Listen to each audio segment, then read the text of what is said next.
रामायण नाम का महाकाव्य जो हम आपको सुनाने जा रहे हैं वह हमारे गुरुदेव भगवान श्री वाल्मीकि ने आपके संपूर्ण जीवन चरित्र पर आधारित करके लिखा है।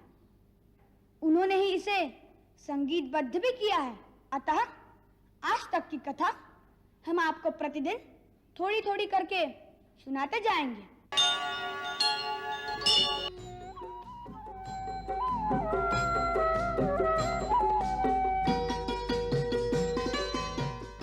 अब हमारी प्रार्थना है कि आप दोनों आसन ग्रहण करें और अपने गुरु की रची हुई कथा से इस सभा के श्रोताओं को अनुग्रहित करें।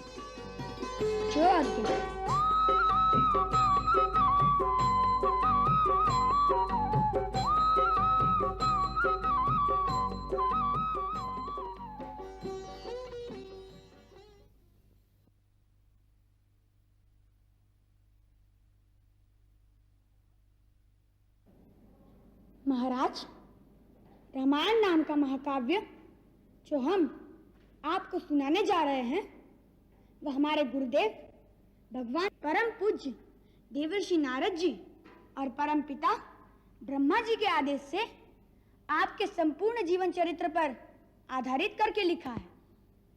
उन्होंने ही इसे संगीतबद्ध भी किया है। महाराज, इस महाकाव्य में जो कुछ हो चुका है और आगे जो कुछ भी होने वाला है वह आपका सारा जीवन वृत्तांत हमारे त्रिकालदर्शी गुरुदेव ने पहले से ही देखकर लिख दिया है। परंतु हमें तो आज तक की ही कथा का ज्ञान है। भविष्य की कथा तो उन्होंने हमें भी नहीं पढ़ाई। अतः आज तक की कथा हम आपको प्रतिदिन थोड़ी थोड़ी करके सुनाते जाएंगे। अब यदि आपकी और समस्त गुरुजनों की आज्ञा हो तो हम कथा सुनाना आरंभ कर दें। यदि गुरुदेव की आज्ञा हो। अवश्य, हमारा आशीर्वाद है। महर्षि वाल्मीकि द्वारा रचित ये कथा सुनने और सुनाने वाले दोनों के लिए कल्याणकारी हो।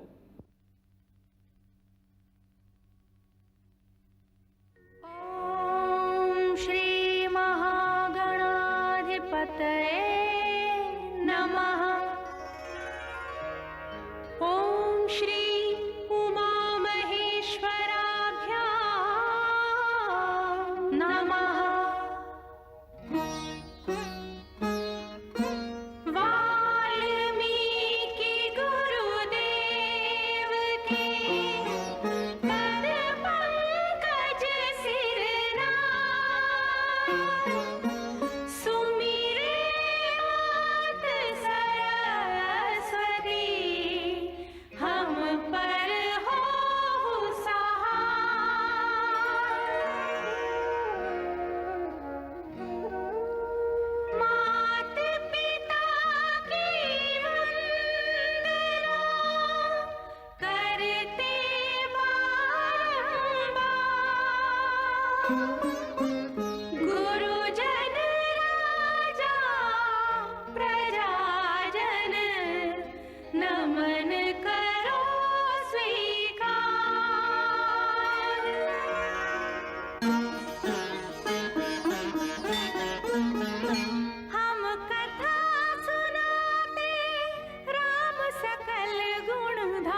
दीप जगत आधारा।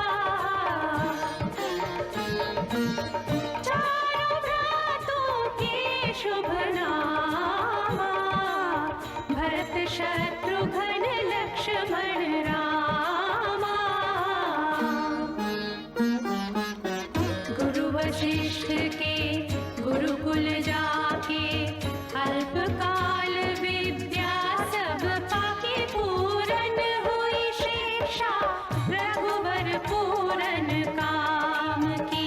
हम कथा सुनाते राम सकल गुण धाम की।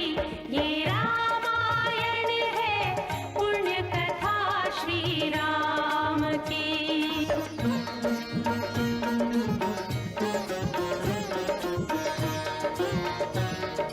मृदु स्वर कोमल भावना, रोचक प्रस्तुति ढंग, एक एक कर वर्णन करें लव कुश राम प्रसंग। विश्वामित्र महामुनि राई, तिनके संग चले दो भाई। कैसे राम ताड़िका मारी, कैसे नाथ अहिल्या तारी। मुनिवर विश्वामित्र तब संग ले लक्ष्मण राम। सिया स्वयंवर देखने पहुँचे मिथिला धाम।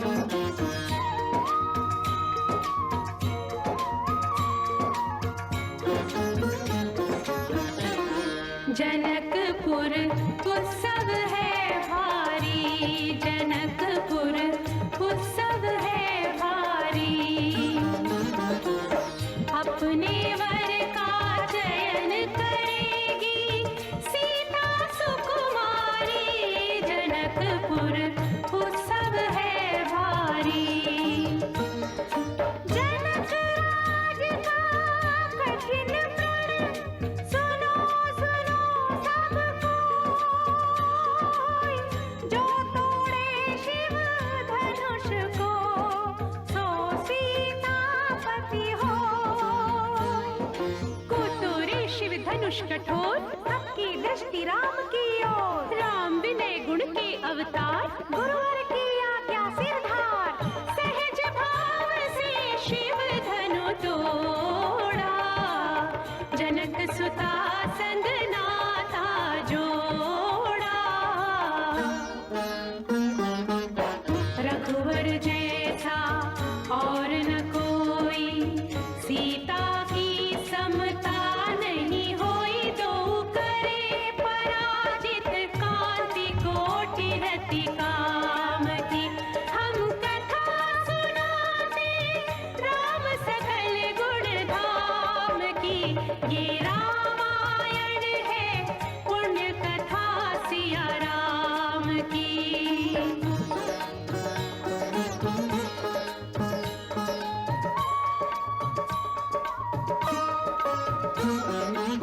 सब पर शब्द मोहिनी डारी, मंत्र मुग्ध भय सब नर नारी। यों दिन रैन जात हैं बीते, लव कुश ने सबके मन जीते। वन गमन, सीता हरण, हनुमत मिलन, लंका दहन, रावण मरण, अयोध्या पुनरागमन। सविस्तार सब कथा सुनाई, राजा राम भय रघुराई। राज आयो सुखदाई, सुख समृद्धि श्री घर घर आई। काल चक्र ने घटना कर ऐसा चक्र चलाया, राम सिया के जीवन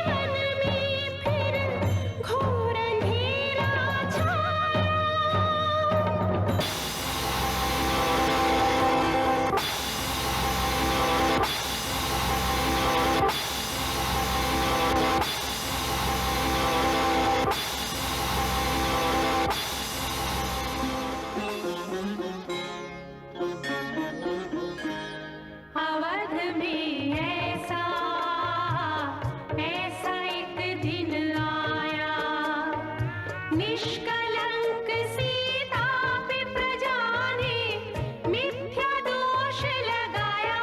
अवध में ऐसा ऐसा एक दिन आया। जल्दी सिया जब तोड़कर सबने हनाते मोह के, आषाढ़ हृदयों में न अंगारे जगे विद्रोह की। ममतामयी माओं के आंचल भी सिमट कर रह गए, गुरुदेव ज्ञान और नीति के सागर भी घट कर रह गए। ना रघुकुल नायक, कोई न सिया का हुआ सहायक। मानवता को खो बैठे जब सभ्य नगर के वासी, तब सीता को हुआ सहायक वन का एक सन्यासी।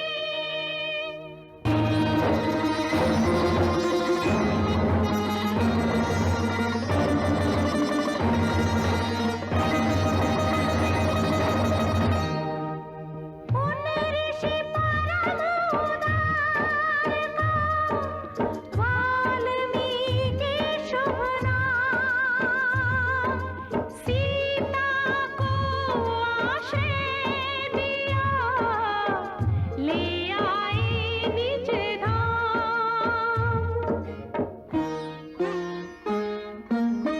रघुकुल में कुलदीप जलाए, राम के दो सुत सियने जाए।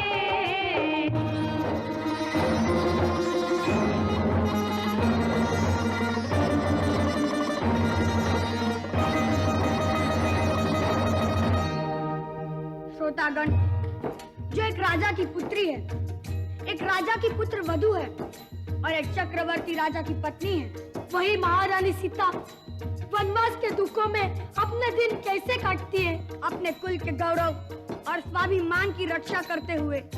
किसी से सहायता मांगे बिना कैसे अपना काम वो स्वयं करती है, स्वयं वन से लकड़ी काटती है, स्वयं अपना धान कूटती है, स्वयं अपने चक्के पीसती है और अपनी संतान को स्वावलंबी बनने की शिक्षा कैसे देती है।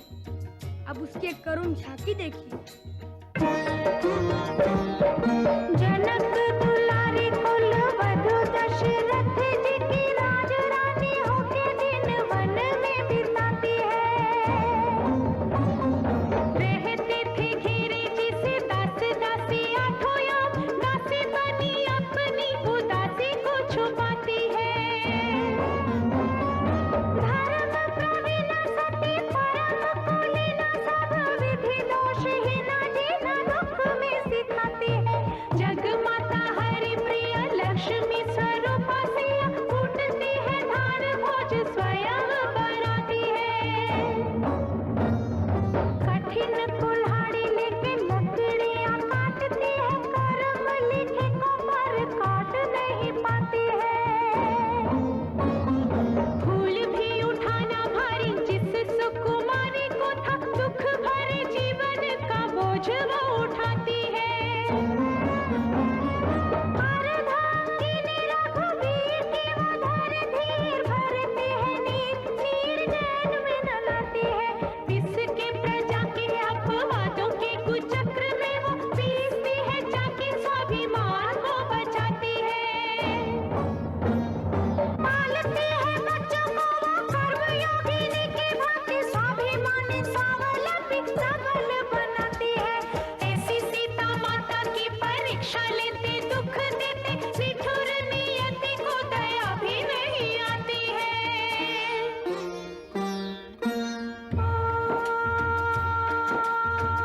उस दुखिया के राज दुलारे, हम ही सुत श्री राम तिहारे।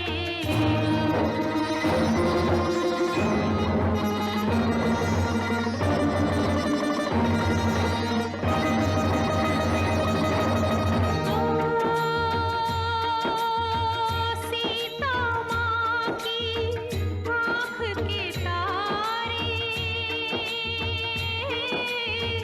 लब खुश है भी तो नाम हमारे।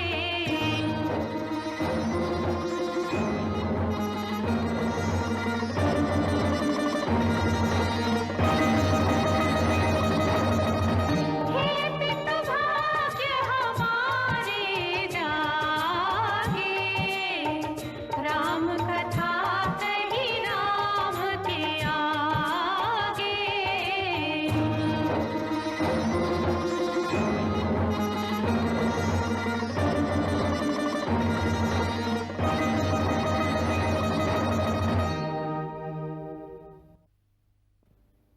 हम दोनों अपने पिता के श्री चरणों में प्रणाम करते हैं।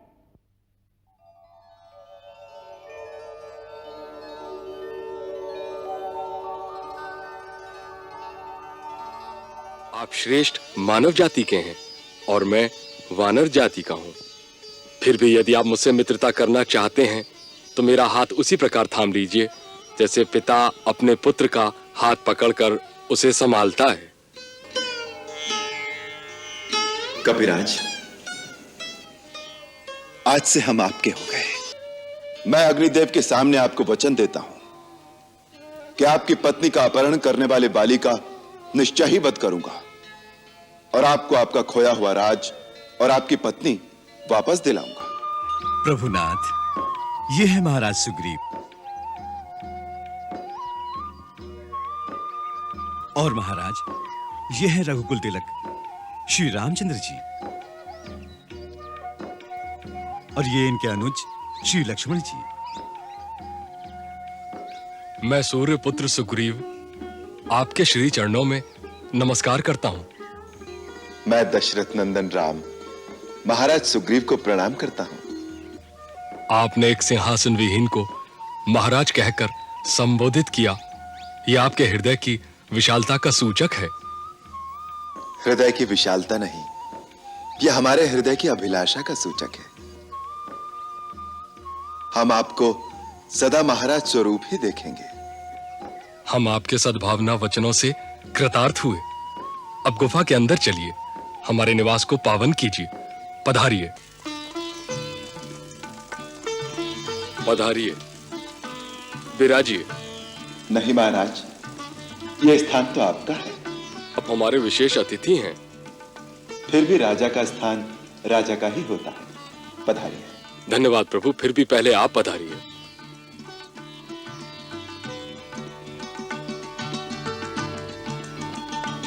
हे राघव, ये मेरे मंत्री ऋक्षराज जामवंत, नल और नील, हनुमान सहित ये सब लोग बुद्धिमान, वीर और स्वामी भक्त हैं। ये मेरे परम हितैषी मित्र और मेरे मार्गदर्शक भी हैं।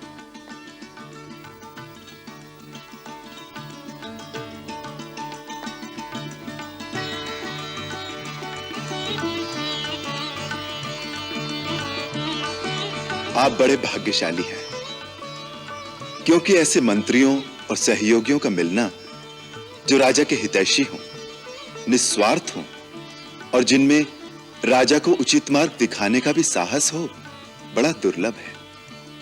जिसके पास ऐसे मंत्री हों, वो राजा यदि भाग्यवश कभी आपातकाल में फंस भी जाए तो उसके पुनः विजयी होने की पूर्ण संभावना होती है। महाराज, हे रघुकुल नंदन, आपके ऐसे उदार वचनों से हमारा मान बढ़ गया है। आपके आ जाने से हमें यह पूर्ण विश्वास हो गया है कि आप दोनों वीर एक दूसरे के पूरक सिद्ध होंगे।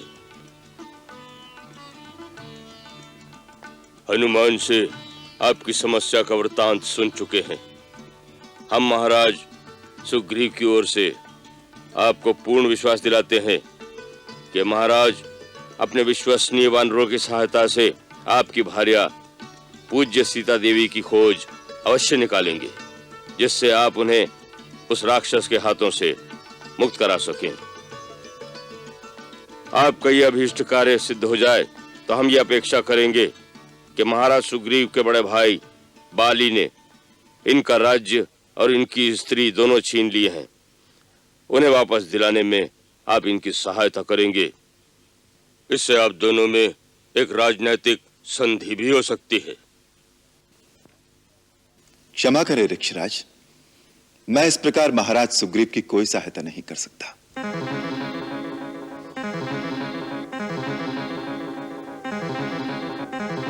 ऐसा तो कोई क्षुद्र व्यापारी ही कर सकता है कि पहले आप मेरी सहायता करें, फिर मैं आपकी सहायता करूं। यह उचित नहीं है।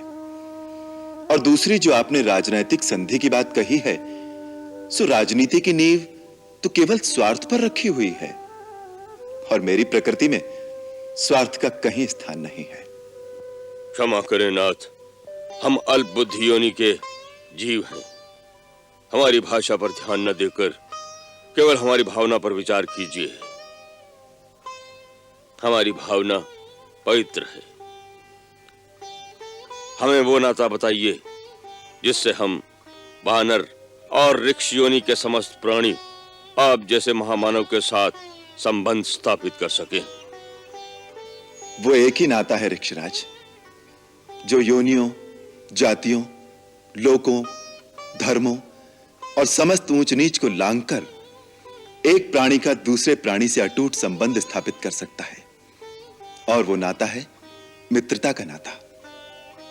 महाराज, मैं आपसे वो नाता जोड़ना चाहता हूं जिसमें कोई शर्त नहीं होगी, कोई लेन देन नहीं होगा, कोई गिनती नहीं होगी, जो स्वार्थ की सीमा से परे होगा और जिसमें केवल एक ही वस्तु का आदान प्रदान होगा, जो है प्रेम। संधि तो केवल एक राजा की दूसरे राजा के साथ ही हो सकती है, परंतु मित्रता तो एक राजा की एक रंक के साथ भी हो सकती है। इसलिए हे सुग्रीव, मैं तुमसे मित्रता का प्रस्ताव रखता हूं।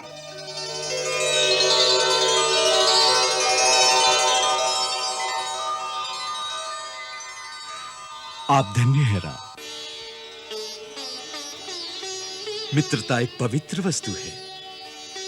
मित्र ये नहीं देखता कि सामने वाला शक्तिशाली है या नहीं, उसके पास धन या पद है कि नहीं।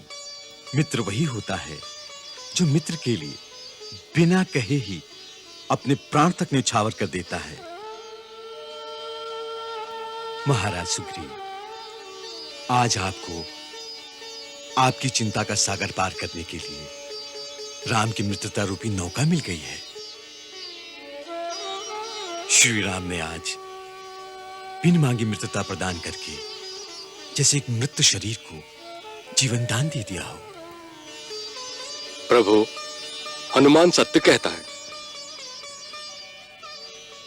आप धर्म के विषय में भली भांति सुशिक्षित हैं और सब पर दया करने वाले हैं। वायुपुत्र हनुमान ने मुझसे आपके यथार्थ गुणों का वर्णन किया है। आप श्रेष्ठ मानव जाति के हैं और मैं वानर जाति का हूं।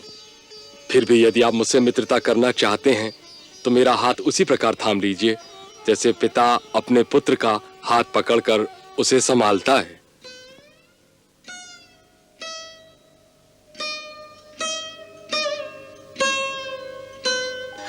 मेरा हाथ अपने हाथ में लीजिए ना स्वामी।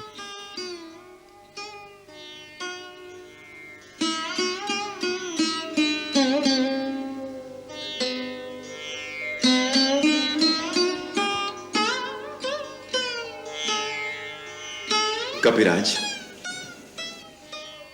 आज से हम आपके हो गए।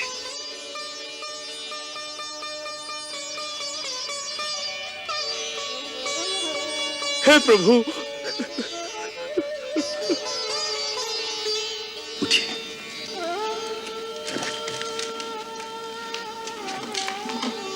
कपिराज, आप तो हमारे मित्र हैं। मेरे जैसे हारे हुए, अपने पद से वंचित और दुखी वानर को आपने अपनी मित्रता प्रदान की। राम, आपका हृदय सागर से भी विशाल है। सच्चा मित्र वही है जो अपने हारे हुए मित्र को फिर से विजयी बनाने के लिए अपनी प्रिय से प्रिय वस्तु का बलिदान कर दे। हे सुग्रीव, हम रघुवंशियों को अपना धर्म, अपना गौरव प्राणों से भी प्रिय है, परंतु अपने मित्र का संताप हरने और उसे विजयी बनाने के लिए यदि आवश्यकता पड़ी तो मैं उनका भी बलिदान कर दूंगा। मित्रता निभाने के लिए यदि पाप कर्म करके मुझे नरक भी भोगना पड़े तो मुझे स्वीकार है। यही मित्रता का आदर्श है और यही मेरी शपथ है।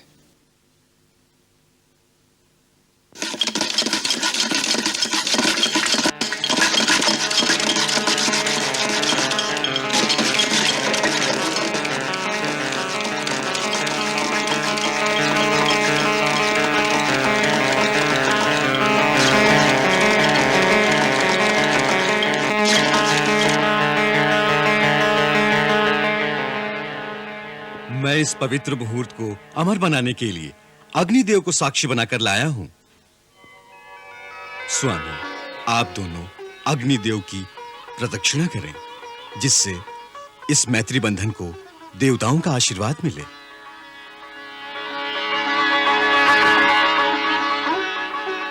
कीजिए प्रभु।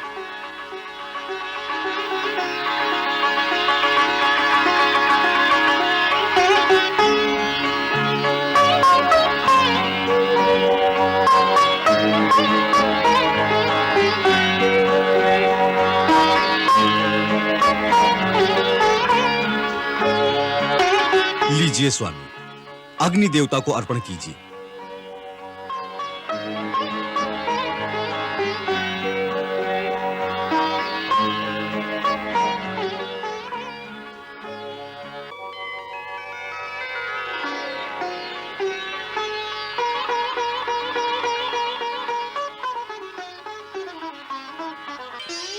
आज से हम दोनों का दुख और सुख एक है। आज से जो कुछ हमारा है वो आपका होगा। सुख, वैभव, साम्राज्य जो आज है, जो आगे होगा, वह सब कुछ हमारी तरह हमारे मित्र का भी होगा। मित्र, हम आपकी भावना के मोल बिक गए। अब मित्र होने के नाते मेरा पहला कर्तव्य है कि मैं आपके सुख बाद में बांटूं, पहले आपके दुख बांटूं। मैं अग्निदेव के सामने आपको वचन देता हूं कि आपकी पत्नी का अपहरण करने वाले बाली का निश्चय ही वध करूंगा और आपको आपका खोया हुआ राज और आपकी पत्नी वापस दिलाऊंगा। मेरे तुणीर में ये तेजस्वी बाण अमोघ हैं। इनका वार कभी खाली नहीं जाता। ये रोष में भरे हुए सर्प के समान छूटते हैं और इंद्र के वज्र की भांति भयंकर चोट करते हैं। हे मित्र, हम भले ही तपस्वी वेश में हों, परंतु हमारे पास क्षत्रिय वृत्ति से उत्पन्न उत्साह और गुरुओं की दी हुई अस्त्र विद्या है। हम उसी उत्साह और अस्त्रबल के भरोसे आपको विश्वास दिलाते हैं कि अब शीघ्र ही उस दुराचारी वाली को मेरे ये बाण अवश्य मार गिराएंगे।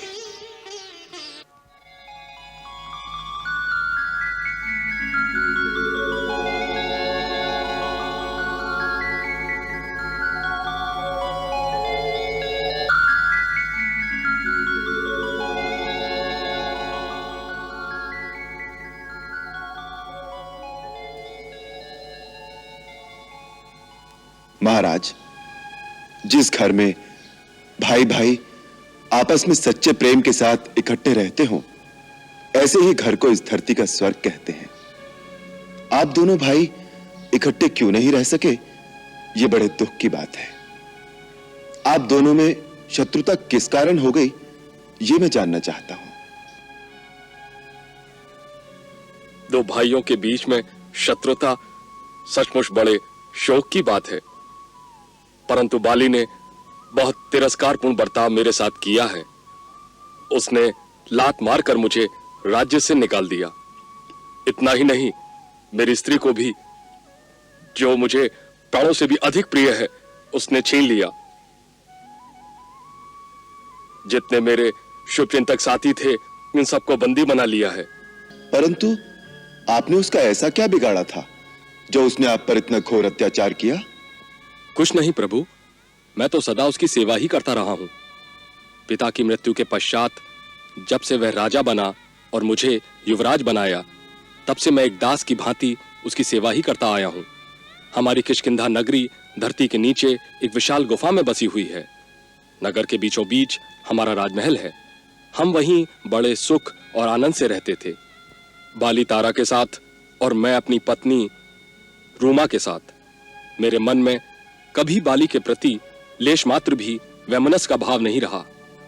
उन्हीं दिनों मायावी नाग के एक पराक्रमी दानव से स्त्री के कारण बाली की घोर शत्रुता हो गई। मायावी मैं दानव का पुत्र और दुंदुभी का बड़ा भाई था। एक दिन आधी रात के समय वही मायावी नामक दानव किष्किंधापुरी के सिंहद्वार पर आकर भैरवनाद करता हुआ बाली को युद्ध के लिए ललकारने लगा। बाली! बाली किधर है तू? अपनी वीरता पर गर्व है तुझे? बाहर निकल, हम अभी युद्ध करते हैं। बाली! बाली! अरे ओ बाली! किधर है तू? अपनी वीरता पर तुझे बहुत गर्व है। आज मायावी दानव युद्ध के लिए ललकारता है। यदि हिम्मत है तो मेरे साथ लड़, नहीं तो ये किष्किंधा नगरी मेरे हवाले कर दे।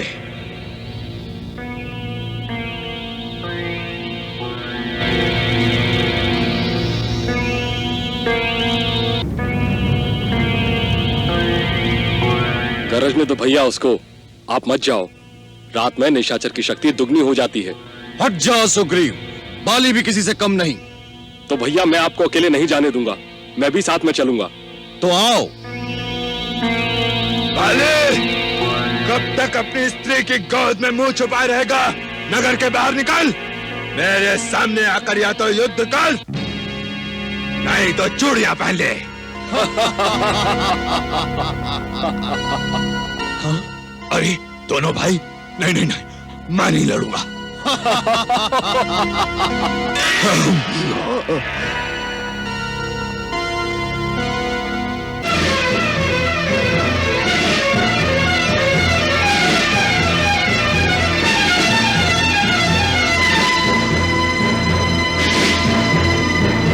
भैया, जो कायरों की भांति गुफा में जाकर छुप गया है, उसे जाने दो। नहीं सुग्रीव, वो बार बार मुझे युद्ध के लिए ललकारता है। जब मदिरा पान कर लेता है तभी किष्किंधा नगर के द्वार पर आकर इसी प्रकार गरजता है। आज मैं उसे सदा के लिए शांत कर दूंगा। परंतु भैया, शत्रु के घर में सोच समझ कर प्रवेश करना चाहिए। यह गुफा कहां तक जाती है इसका कुछ पता नहीं, इसलिए मेरे विचार में हमें लौट जाना चाहिए। तुम बड़े कायल हो सुग्रीव, परंतु बाली किसी की ललकार सहन नहीं कर सकता। आज या वो नहीं रहेगा या मैं नहीं। तुम यहीं गुफा के मुंह पर पहरा दो, जिससे और कोई उसकी सहायता को ना आ जाए। मैं अंदर जाकर आज ये प्रतिदिन का झगड़ा ही मिटा देता हूँ। जब तक मैं ना आ जाऊं तुम यहीं पहरे पे खड़े रहना, समझे?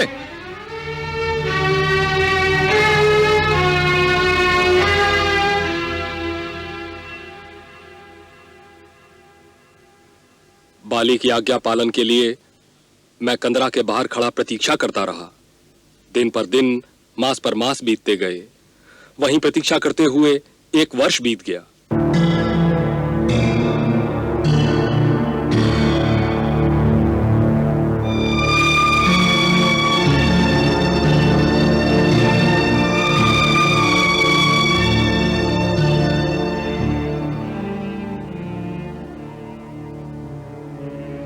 भ्रातृ प्रेम से मेरा हृदय व्याकुल होने लगा।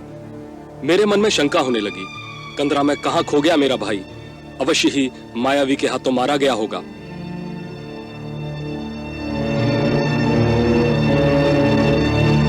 दीर्घ काल के पश्चात एक दिन अचानक मैंने देखा कि उस कंदरा में से फेन सहित खून की धारा फूटकर बाहर निकल रही है। साथ में गरजती हुई आवाजें सुनाई पड़ी।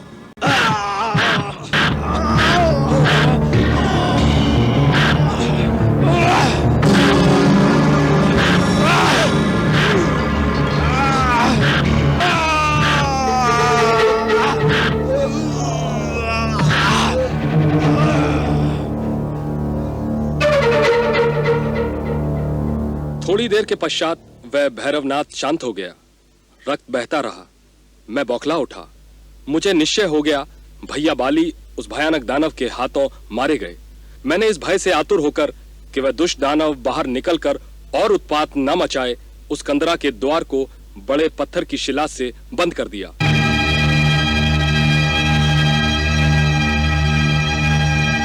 शोक से व्याकुल होकर मैं किष्किंधापुरी लौट आया।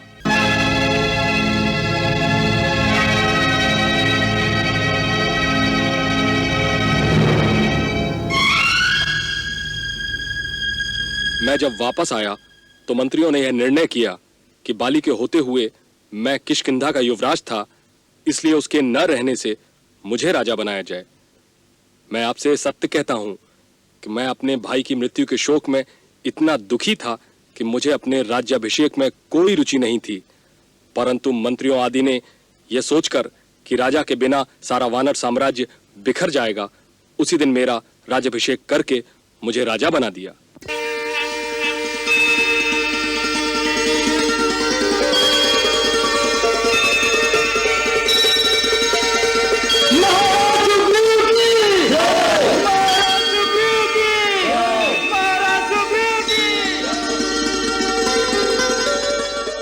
उधर बाली वास्तव में मरा नहीं था।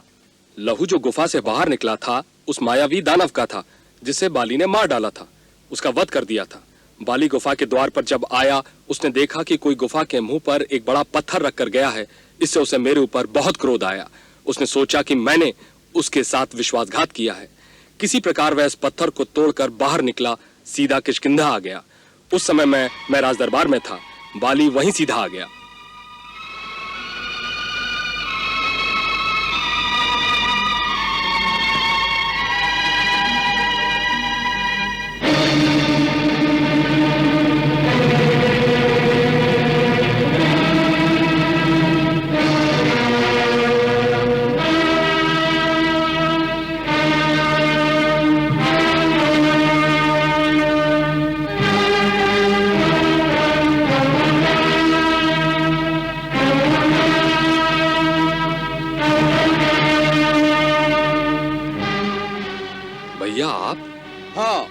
मैं वापस आ गया।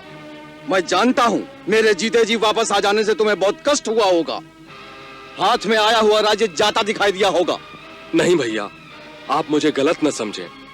मैंने ये राज अपनी इच्छा से नहीं लिया। मंत्रियों तथा पुरवासियों ने मिलकर मुझे इस सिंहासन पर बैठाया है। अभी इसलिए कि राजा रहित राज्य देखकर कोई शत्रु इसे जीतने की इच्छा से आक्रमण न कर बैठे।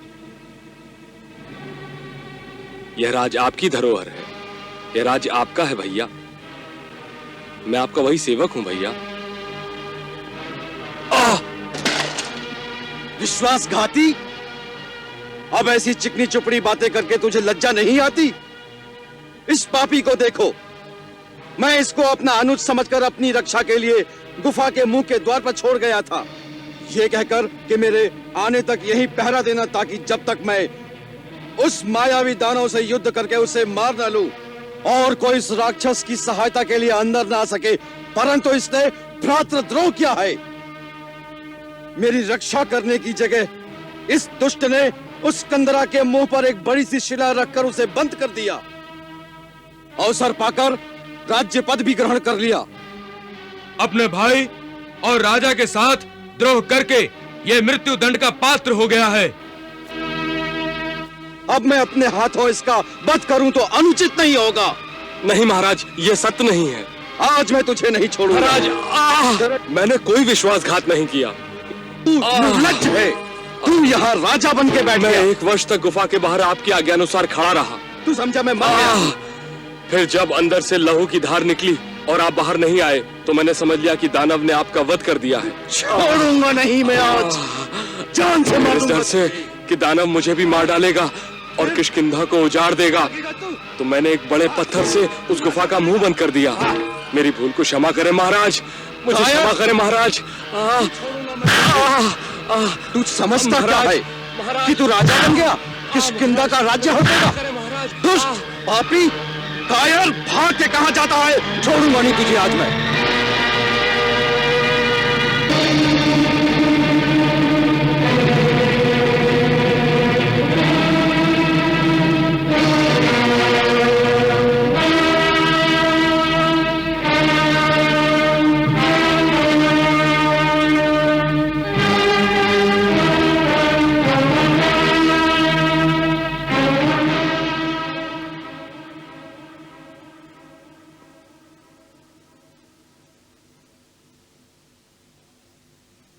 मैंने बार बार क्षमा प्रार्थना की, परंतु उस निर्दयी ने किंचित दया न दिखाई। बाली ने महाराज सुग्रीव के अन्य मंत्रियों और मित्रों को कारागार में डाल दिया है और उनकी पत्नी रूना को भी छीन लिया है। धिक्कार है। यह अपराधी उसे मृत्युदंड देने के लिए पर्याप्त है।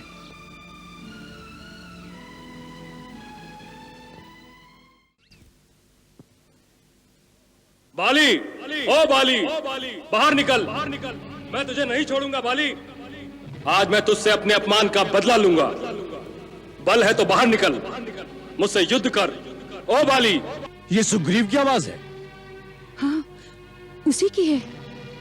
ये इतने वर्षों बाद अचानक क्या हुआ उसको? बाली, ओ बाली, बाहर निकल। आप रहने दीजिए स्वामी, वो थोड़ी देर शोर मचाकर स्वयं ही चला जाएगा। कोई युद्ध के लिए मुझे पुकारे और मैं घर में बैठा रहूं, ये तुम भीरू कब से हो गई हो? मैं तो केवल आप ही के लिए कह रही हूँ स्वामी। ये आपके विश्राम का समय है। विश्राम मैं आकर कर लूंगा। सुग्रीव मेरे मार्ग के सामने अधिक देर ठहर नहीं सकता। मैं शीघ्र आ जाऊंगा। बाली, ओ बाली, बाहर निकल।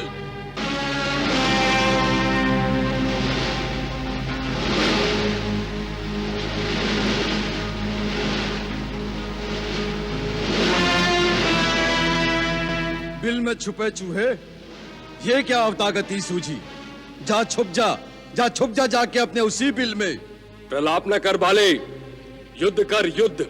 अच्छा तो चूटी के भी आज पर निकल आए। चल खुले मैदान में।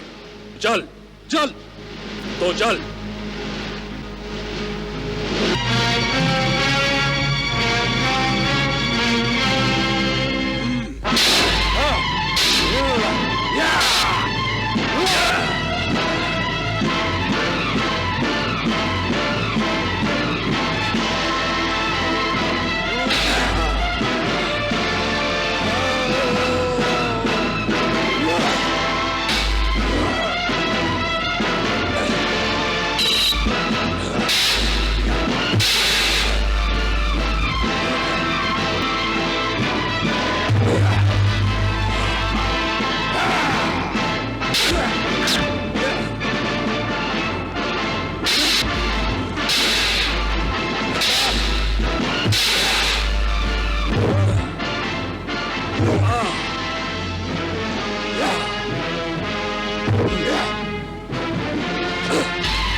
बार बार लक्ष्य साधता हूं, परंतु दोनों भाइयों में इतनी समानता है कि जरा सी भी असावधानी अर्थ का अनर्थ कर सकती है। मैं ये बाण नहीं छोड़ सकता।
जामवंत। महाराज घबराइए नहीं, सब ठीक हो जाएगा।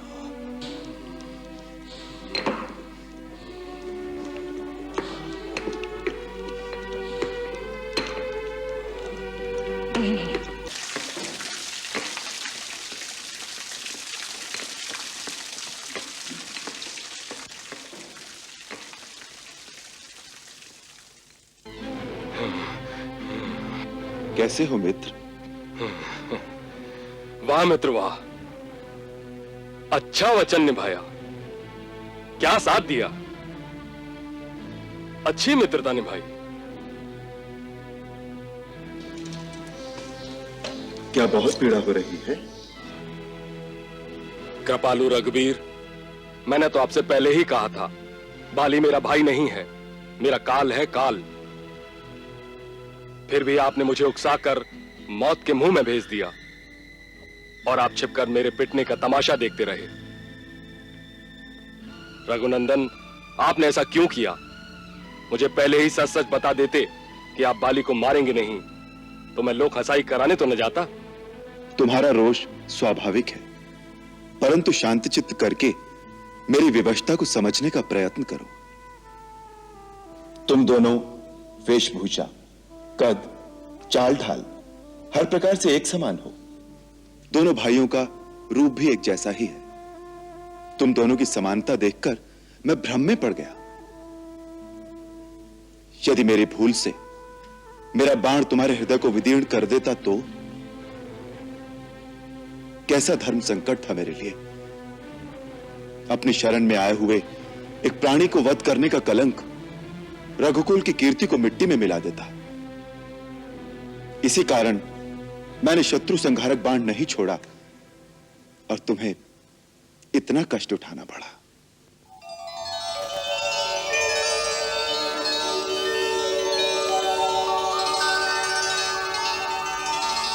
मित्र, अब तुम्हारे घाव, तुम्हारी पीड़ा कैसी है? हाँ? हाँ? प्रभु, ये तो चमत्कार हो गया प्रभु। मुझे आपके स्पर्श करने से ही मेरी पिछली सारी पीड़ा सब दूर हो गई। एक नवीन उत्साह शक्ति के विद्युत प्रवाह का संचार होने लगा। मेरे प्रभु श्री राम सुखधाम के वृद्धहस्त से मृत शरीर में भी श्वास का संचार हो सकता है। श्री राम की महिमा अपरंपार है। हनुमंत, हमें इस लोक से परे पारलौकिक न बनाओ। ये तो केवल एक मित्र के लिए एक मित्र का सत्य स्नेह और सद्भावना का प्रभाव है। वानरराज सुग्रीव तो केवल एक मित्र ही नहीं, इस समय हमारे आश्रयदाता भी हैं। मित्र वत्सल, मेरे प्राण आपके अधीन हैं, ऐसा कहकर मुझे लज्जित न करें। अब मुझे आदेश दें, मेरे लिए क्या कर्तव्य है प्रभु? अन्यायी अधर्मी बाली का प्रतिकार, पुनः उससे युद्ध की ललकार। लक्ष्मण। जी भैया। निशानी के लिए तुम एक पुष्पमाला सुग्रीव के गले में पहना दो, जिससे हम दोनों को पहचान सकें। जो आज्ञा भैया।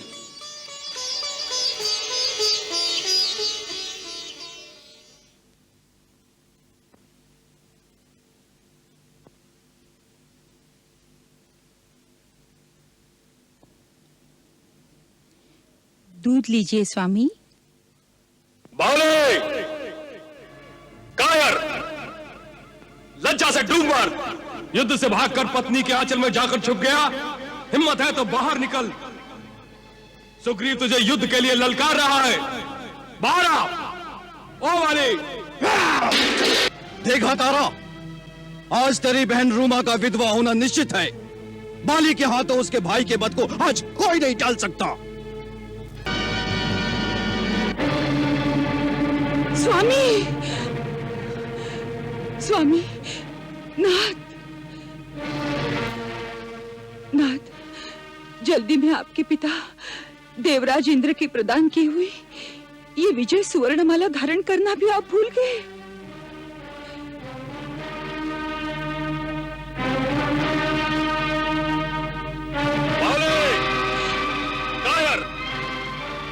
से भागकर पत्नी के आंचल में जाकर छुप गया, लज्जा से डूब पड़। हिम्मत है तो बाहर निकल। सुग्रीव तुझे युद्ध के लिए ललकार रहा है। बाहर आ। ओ वाले।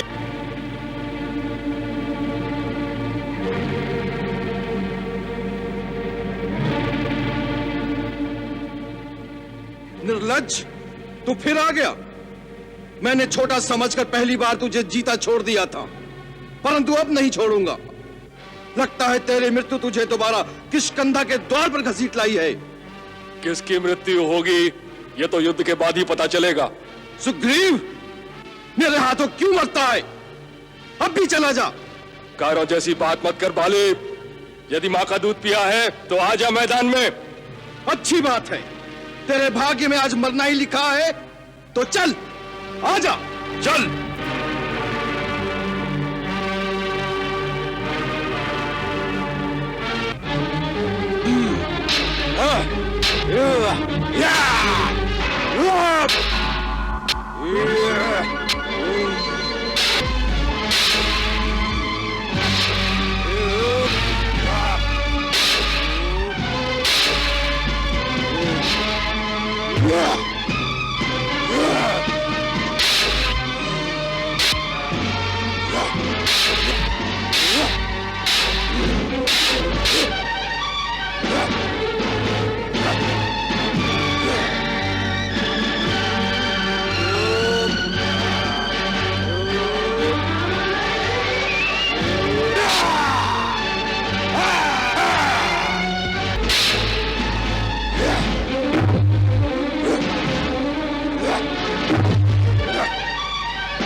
छल, छल, मैं हारा नहीं, छल से मारा गया हूं।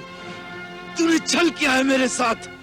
तू कुलंगार सुग्रीव, भीरू, कायर, निर्लज्ज। क्या तू समझता है तेरी विजय हुई है? पराधीन होकर पराये शस्त्र से तूने मेरे ऊपर प्रहार किया है। तू विजेता बनता है। अरे पामर, तूने अपनी जाति के साथ विश्वासघात किया है, कुलद्रोह किया है, देशद्रोह किया है। धिक्कार है तुझ पर।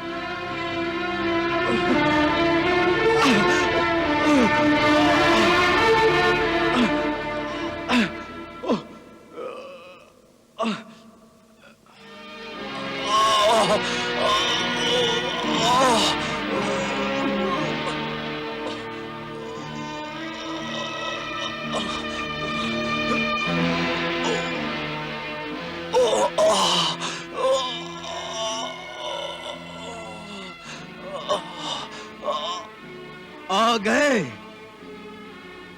तो तुम ही वो राम हो, हाँ? आज ये कुल शिरोमणि श्री राम, दशरथ नंदन रघुकुल भूषण, जिसकी कीर्ति का पताका पूरे आर्यवर्त में फहरा रहा है, तुम वही राम हो। तुमने ठीक पहचाना कपिवर, यही मर्यादा पुरुषोत्तम श्री राम है। प्रथम दर्शन के उपलक्ष्य में किष्किंधापति बाली का नमस्कार स्वीकार करोगे?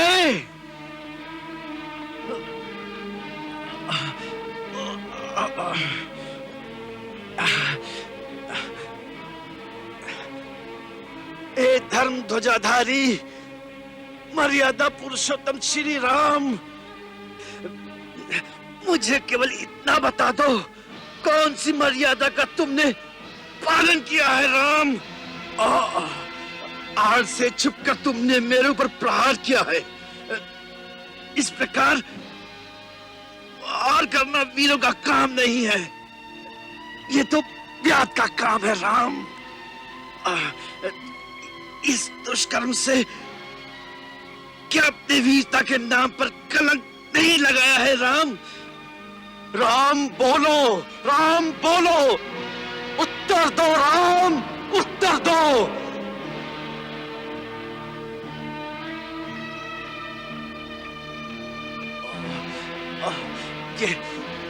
ये तीर निकल जाए तो मैं तेरी जान ले लूं मैं।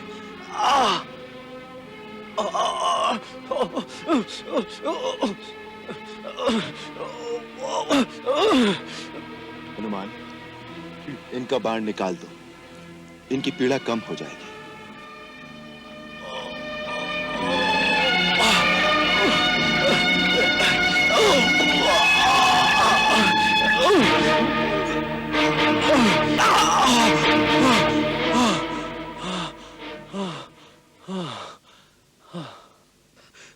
बड़ी दया दिखा रहे हो श्री राम। एक बात का उत्तर तो दो, लड़ाई तो हम दो भाइयों में थी, ऐसे समय में छुपकर मेरा वध करना, यही आदर्श है आप आर्यों का? मुझे मारकर अपने पुरुषों की सभा में निंदा का पात्र नहीं बनोगे? मेरा आपका तो कोई वैर नहीं था राम, फिर किस कारण ये सुग्रीव इतना प्यारा हो गया और मैं आपका शत्रु हो गया? मित्र का शत्रु शत्रु होता है। सुग्रीव हमारा मित्र है।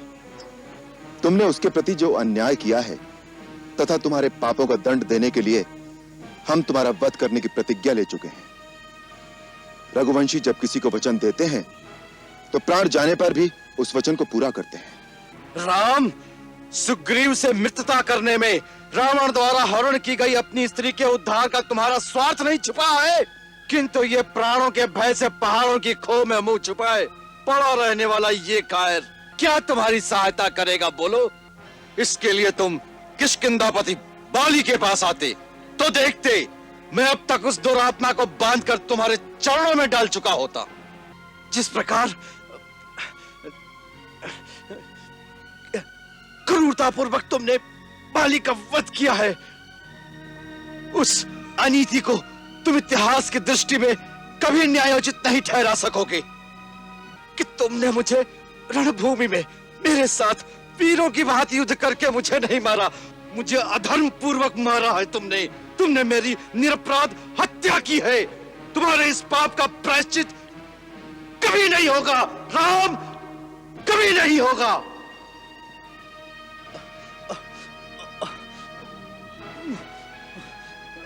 वानरराज, आज मरणोन्मुख अवस्था में पहुंचकर तुम जिस धर्म, सत्कर्म और नीति की दुहाई दे रहे हो, अपने जीवन काल में उसी धर्म, सत्कर्म, न्याय और नीति का विचार तुमने सपने में भी नहीं किया। धर्म, अर्थ, काम और लौकिक सदाचार तुम स्वयं ही नहीं जानते हो। आचार्यों द्वारा धर्म के स्वरूप को ठीक ठीक जाने बिना ही आज तुम मुझे धर्म का उपदेश देना चाहते हो। मेरी निंदा करते समय तुम मुझे एक अबोध बालक के समान दिखाई दे रहे हो। तुम स्वयं चपल हो और चंचल चित्त वाले अजितात्मा वानर तुम्हारे मंत्री हैं। जिस तरह एक अंधा दूसरे अंधे को रास्ता दिखाए, वैसे ही तुम्हारे चपल मंत्री तुम्हें परामर्श देते हैं। फिर तुम धर्म का विचार कैसे कर सकते हो? धर्म के सूक्ष्म स्वरूप को कैसे समझ सकते हो? धर्म की बात तो दूर रही, अपने अपरिमित बल के मद में चूर होकर तुमने तो सामान्य लौकिक आचार व्यवहार का विचार भी कभी नहीं किया। बड़ा भाई, पिता तथा गुरु तीनों एक समान पूजनीय माने गए हैं। उसी प्रकार छोटा भाई, पुत्र तथा शिष्य तीनों एक समान माने गए हैं। पुत्र की वधू, अनुज की भार्या तथा भगिनी के साथ अपनी कन्या के समान पवित्र संबंध रखना पारिवारिक, सामाजिक तथा नैतिक धर्म है, परंतु तुमने कभी किसी मर्यादा का कोई पालन नहीं किया। अपने छोटे भाई सुग्रीव के साथ अन्याय करके बिना किसी दोष के उसे निष्कासित कर दिया और उसके जीते जी उसकी पत्नी रूमा को अधर्म और अनीति से पत्नी की भांति अपने अधीन रखा। ऐसे पुरुष का वध करना ही उसके लिए उपयुक्त दंड माना गया है। यदि ये मेरा पाप भी था तो दंड देने का अधिकार केवल राजा को होता है। तुम्हें क्या अधिकार था न्याय का भार अपने हाथ में लेने का? अहंकारी वानर, तुम्हें यह विदित होना चाहिए कि पर्वतों, वन और कानूनों से युक्त यह सारी पृथ्वी हम इक्ष्वाकु वंश के राजाओं की है। इस समय इक्ष्वाकु वंश के राजा भरत हैं। उन्हीं की आज्ञा का पालन करने वाला और पवित्र इक्ष्वाकु वंश का वंशधर होने के नाते यहाँ के पशु, पक्षी, नर, वानर सबके प्रति दया का भाव रखने अथवा उन्हें दंड देने का अधिकार मुझे प्राप्त है। धर्मात्मा राजा भरत इस पृथ्वी का पालन करते हैं और उनके रहते कोई भी प्राणी धर्म के विरुद्ध आचरण नहीं कर सकता। अतः हम सब उन्हीं की आज्ञा से श्रेष्ठ धर्म में स्थिर रहकर तुम जैसे धर्मभ्रष्ट पुरुषों को विधिवत दंड देते हैं। वाली, सत्पुरुषों का धर्म अति सूक्ष्म होता है, उसे समझना बहुत कठिन है। इतना समझ लो कि यदि राजा पापी को दंड दे तो पापी उस दंड को भोगकर निष्पाप हो जाता है, परंतु यदि राजा पापी को उचित दंड न दे तो उस दंड का फल राजा को स्वयं भोगना पड़ता है। मनु स्मृति में मनु महाराज ने भी यही कहा है, राजभी कृतदंडास्तु कृत्वा पापानि मानवाः निर्मला स्वर्गमायान्ति संतः सुकृतिनो पथा शासनाद् वापि मोक्षाद् वा स्तेना पापात् प्रमुच्यते राजात्तु शासन पापस्य तद्वापनोति किल्बिषम्। हे वानर राज, तुमने जो पाप किया है उसके अनुसार तुम्हारा वध सर्वथा धर्म के अनुसार उचित माना जाएगा।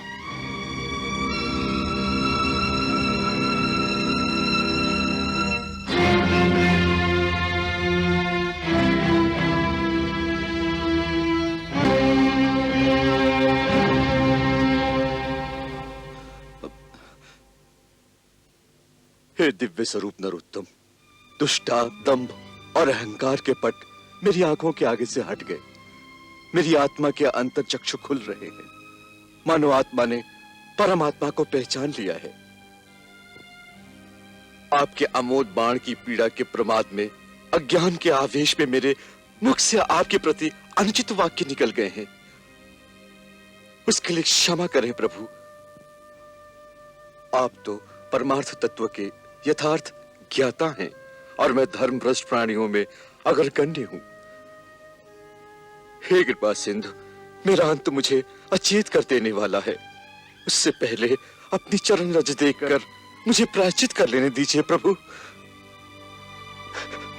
प्रभु, प्रभु,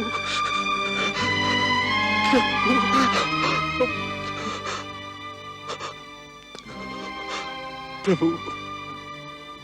हे वानर राज, प्रायश्चित तो तुम्हारा दंड पाने से ही हो गया।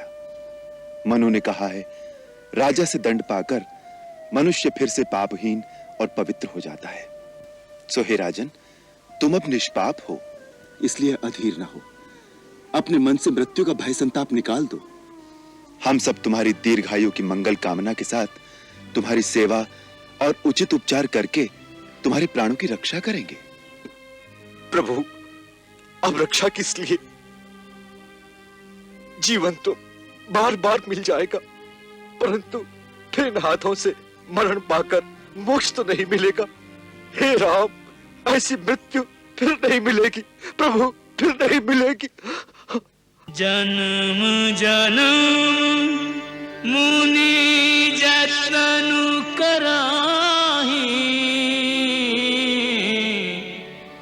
अंत राम कहीं आवत नाही, अंतराम कहीं आवत नाही।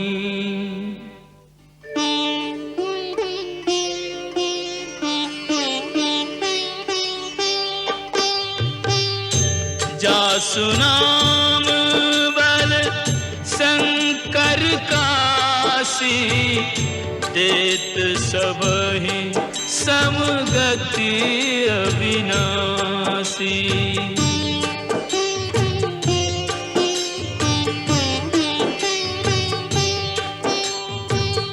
मम लोचन गोचर सोयावा, बहुर के प्रभु अस बनी बनावा, बहुर के प्रभु अस बनी बनावा। अब नाथ कर करुणा बिलो कहूँ, देहु जो बर मागूं, जेहि जोन जन्मो करम बस, तहाँ राम पद अनुरागं, तहाँ राम पद अनुरागं।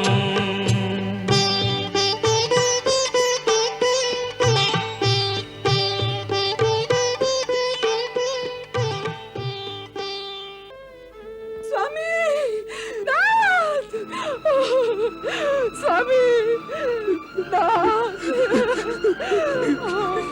स्वामी,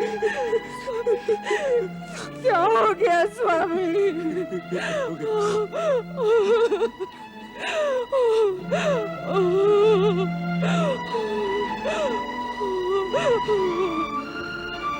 मैंने बार बार चरण पकड़कर मना किया था, इस समय सुग्रीव से लड़ने न जाइए नाथ, इस समय सुग्रीव से लड़ने न जाइए। किष्किंधा के रत्न स्वर्ण सिंहासन के स्वामी, तुम्हारा स्थान यहाँ पर नहीं है। बड़े बड़े गजराज, गिरिराज, जिसकी ठोकर से धूल दूसरित हो जाते थे, आज धूल में पड़े हुए हैं। स्वामी नहीं नहीं, उठिए नाथ, आप उठिए।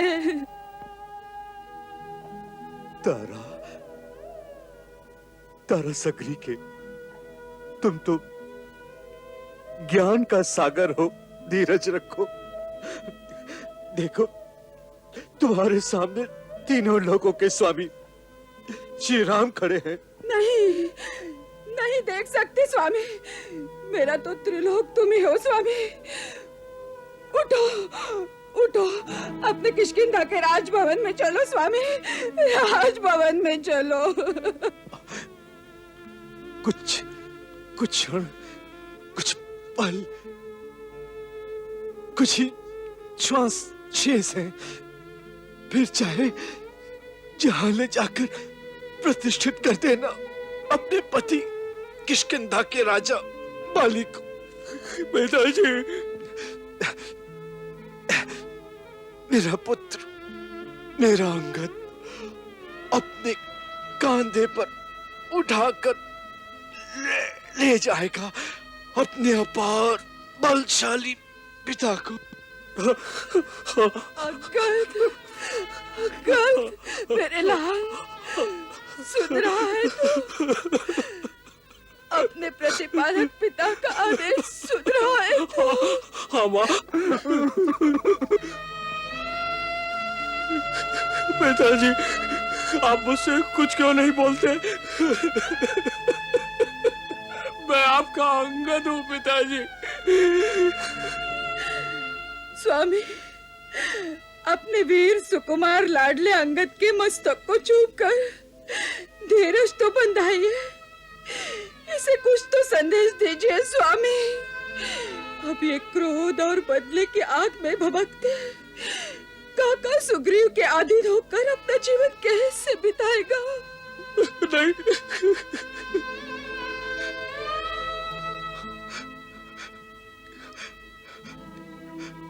हे सर्वज्ञ, सब पर समान रूप से करुणा करने वाले करुणा निधान अंगद को अपनी शरण में लेकर इसे भी वही स्नेह सद्भाव प्रदान कीजिए जो आपने सुग्रीव को दिया है।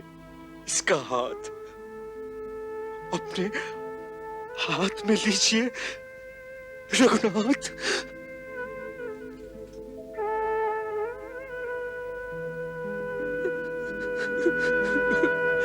अंगद मेरे पुत्र, तुझे श्री राम प्रभु की शरण में देकर मेरी आत्मा को परम शांति प्राप्त हुई है।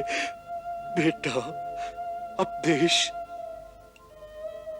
और काल को समझकर कब और कहां कैसा बर्ताव करना चाहिए इसका निश्चय करके ही उसके अनुकूल आचरण करना। अपने पिता के समान बल का दुरुपयोग नहीं करना बेटे।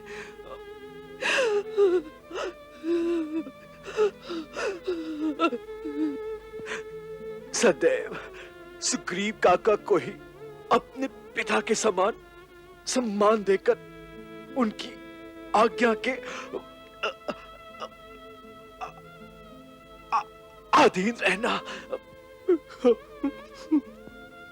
उनके शत्रुओं का साथ मत देना, सदा स्वामी मानकर सुग्रीव के कार्य साधन में संलग्न रहोगे तो इनका स्नेह और विश्वास जीत सकोगे पुत्र।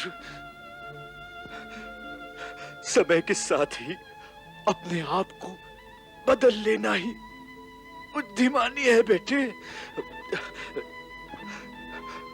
काका पिता के समान होता है परंतु पिता नहीं हो सकता, ये सदा याद रखना। प्राणनाथ, पुत्र को तो पथ निर्देश दे दिया, भाई को किष्किंधा का राज सौंप दिया, परंतु अपनी इस चरणदासी दुखियारी तारा को किसके सहारे छोड़ रहे हो? मेरा तो जन्म मरण सब आपके साथ जुड़ा हुआ है, मुझे भी तो कुछ आदेश देते जाइए स्वामी। मुझे भी साथ लेके जाइए स्वामी।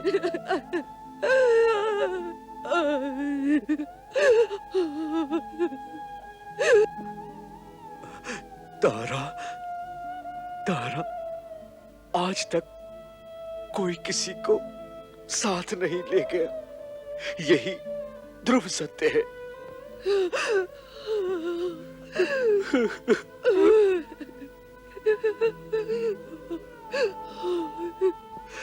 अकेले आना, अकेले जाना, यही सनातन सत्य है, सृष्टि का सनातन नियम है।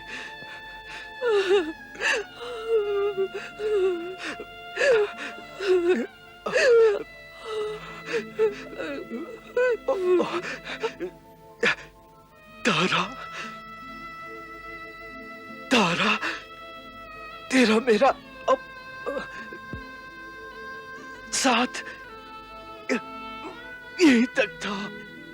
नहीं स्वामी, जीवन के अंतिम छोर तक, सुख में दुख में, जीवन में मरण में, कहीं कभी आपसे अलग नहीं रह सकती, नहीं रह सकती। जहाँ आप हैं वहाँ मैं हूँ स्वामी। तारा, ओ तारा, आकाश से टूटा नक्षत्र फिर से आकाश में नहीं जुड़ता।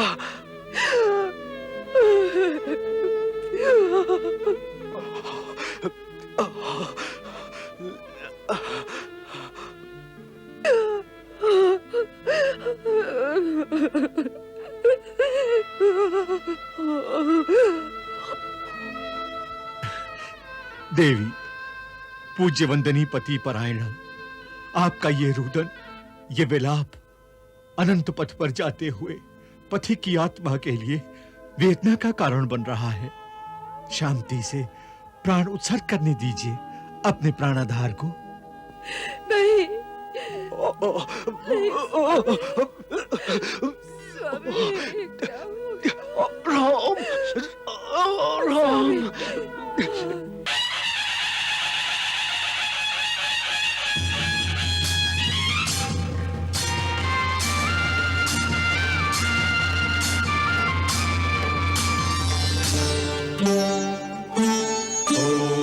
अग्नेनाय सुपथाराय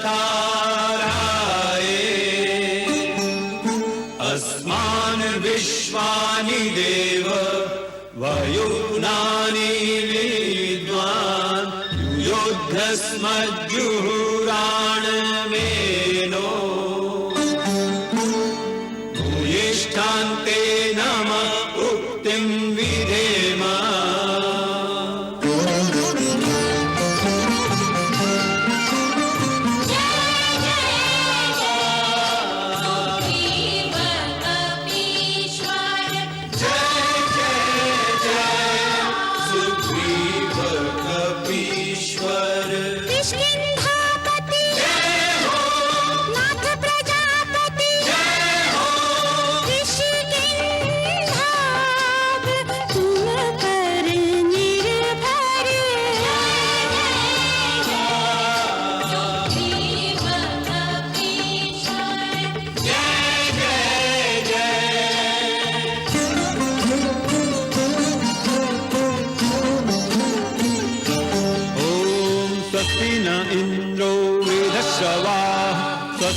पूषा विश्ववेदा स्वस्ति नस्तारक्षो अरिष्टनेमि स्वस्ति नो बृहस्पतिर्दधातु।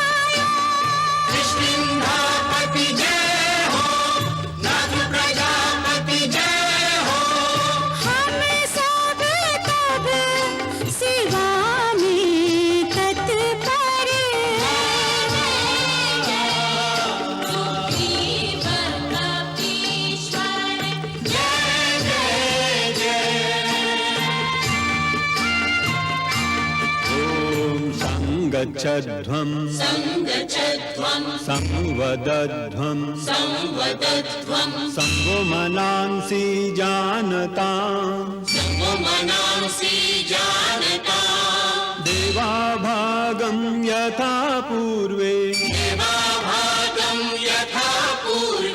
संजानाना उपासते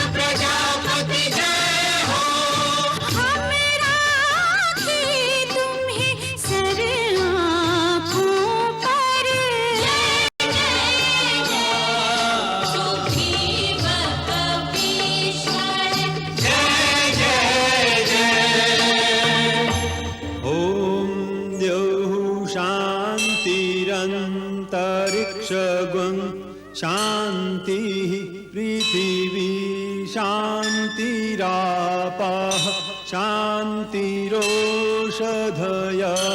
शांतिः वनस्पतयः शांतिर्विश्वे देवाः शांतिर्ब्रह्म शांति सर्वज्ञं शांति शांतिरेव शांति सामा शांतिरेधि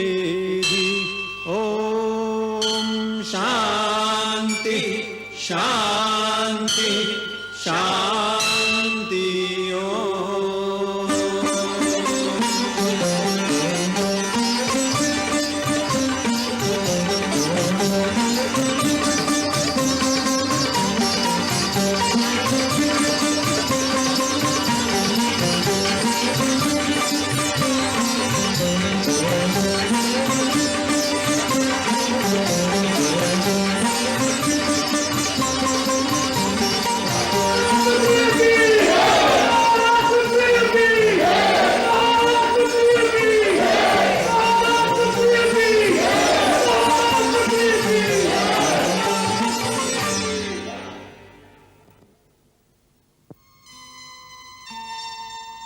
हे प्रभु, ये सब कुछ आपका ही दिया हुआ है।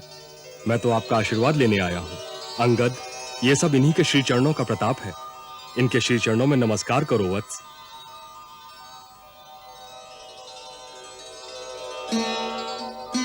युवराज अंगद, भगवान तुम्हें सुखी, दीर्घायु तथा यशस्वी करे।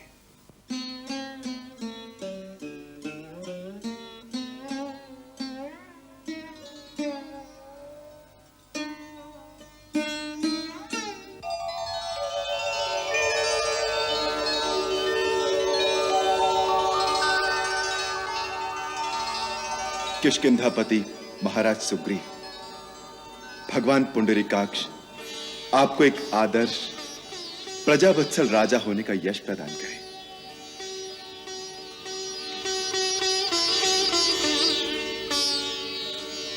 बैठिए महाराज। महाराज, लक्ष्मण ने हमें किष्किंधा के सारे समाचार सुनाए हैं। हमें यह जानकर बड़ी प्रसन्नता हुई कि राज्य के समस्त प्रमुख जनों, परिजनों एवं प्रजा ने राजा के रूप में आपका स्वागत किया है। जिस राजा को इतना स्नेह मिले, उसका उत्तरदायित्व तो बहुत बढ़ जाता है। आप सूर्य पुत्र हैं, इसलिए भगवान सूर्य की भांति अपने वात्सल्य की किरणें सारी प्रजा में एक समान प्रदान करनी चाहिए, जिससे सबके घरों में सुख समृद्धि का प्रकाश फैले।